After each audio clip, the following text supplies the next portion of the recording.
Bonjour à vous, Emmanuel Ayache, expert international en Krav Maga Self-Défense et directeur de KMG France.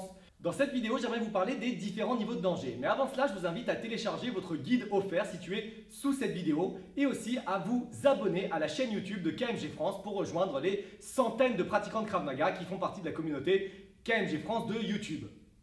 Alors, les différents niveaux de danger. C'est extrêmement important de comprendre les différents niveaux de danger parce que votre réponse, comme vous le savez en fonction des légitimes défenses, doit être proportionnelle à l'attaque. C'est-à-dire que si mon adversaire me regarde et me dit que j'ai une sale gueule, je ne peux pas frapper dans sa gorge parce qu'il m'a insulté. Okay? Donc, vous devez comprendre ce qui est dangereux, ce qui n'est pas dangereux.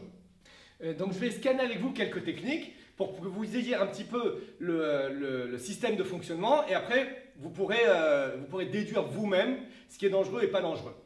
Par exemple, tout ce qui est percussion, il y a un danger imminent. Si jamais il me frappe un coup de poing direct au visage, un coup de pied à les parties génitales ou n'importe quoi, il y a un danger. C'est-à-dire que le combat démarre immédiatement et ça nécessite, s'il frappe un coup de poing dans mon visage, ça nécessite une réponse et une contre-attaque. Si jamais je ne réponds pas, je tombe KO. Si je tombe KO, il peut continuer à me frapper et ça peut engendrer la mort. La deuxième chose, c'est les choses qui ne sont pas dangereuses. Par exemple, si jamais il me saisit mon poignet, est-ce que c'est dangereux? Non. Il n'y a jamais personne qui est mort par une saisie de poignet. C'est-à-dire même s'il sert de toutes ses forces, il ne va rien se passer. La saisie de poignet en soi, si jamais je frappe dans sa gorge, je le frappe ici, on est en dehors de la légitime défense. C'est-à-dire que ma réponse n'est pas proportionnelle à l'attaque. Donc si jamais il saisit, peut-être qu'on va avoir une situation de levier. C'est-à-dire que je vais effectuer un levier pour sortir et prendre ma distance et communiquer avec lui. Okay? Peu importe le type de situation. Par exemple, si jamais il me tend la main pour me serrer la main, je tends la main ici, je fais toujours attention, mais il ne veut pas lâcher la main. Okay? Il ne veut pas lâcher ma main, il ne veut pas lâcher ma main. C'est pas pour ça que je dois frapper dans sa tête, encore une fois. Je vais sortir et communiquer, lâche ma main, on n'a pas besoin de se tenir la main pendant 3 heures et je vais communiquer avec lui. Et comme vous avez vu dans d'autres vidéos, tout de suite, je sors de l'axe, j'observe l'environnement et je suis en situation de sécurité. Vous avez la même chose pour une saisie de t-shirt par exemple. S'il saisit mon t-shirt, ce n'est pas une situation de danger. Mais cependant, vous devez rester éveillé parce que même si la saisie de poignet n'est pas une situation de danger, ce qui peut venir derrière la situation de poignet peut être dangereux. C'est-à-dire que s'il me saisit pour mettre un coup dans ma tête, ça c'est dangereux.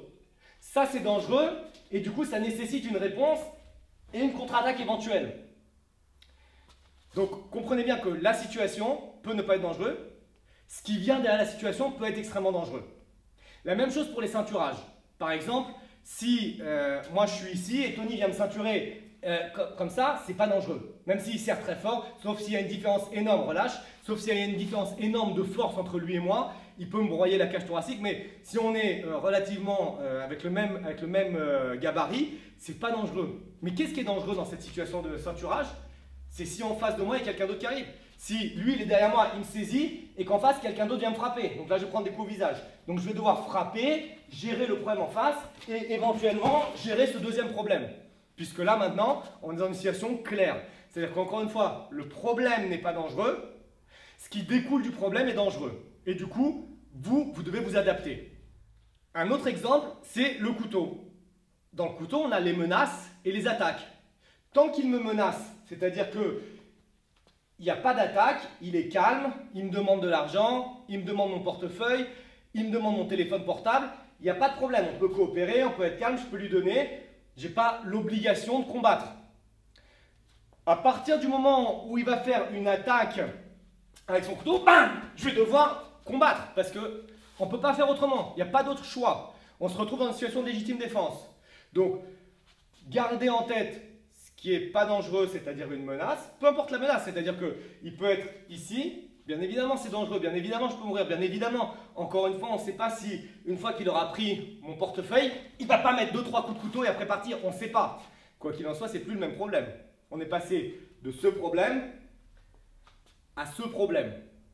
Mais le premier problème, il n'est pas dangereux. Okay? Il est plus dangereux que la saisie de poignet, je vous l'accorde, il y a un couteau, mais il est moins dangereux que l'attaque au couteau. On a les mêmes situations avec un bâton, on a les mêmes situations avec un pistolet. Si jamais on se retrouve sur une scène d'attentat avec une personne qui tire, bam, bam, et il va pour vous tirer dessus, on est dans un état de danger maximal. Si jamais vous êtes dans une situation de cambriolage où la personne vous menace avec un pistolet pour vous cambrioler à l'intérieur de votre maison ou peu importe, ou faire un carjacking, bien sûr que la situation est dangereuse, mais moins dangereuse que si jamais il est en train de tirer. Donc ces notions vous permettent d'adapter votre solution au problème. Il y a certains pratiquants de self-défense qui vont faire des réponses extrêmement graves face à n'importe quel type de problème.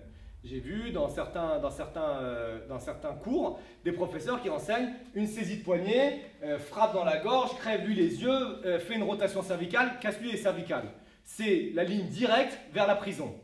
Ce que vous devez faire, c'est adapter votre réponse à la situation de danger.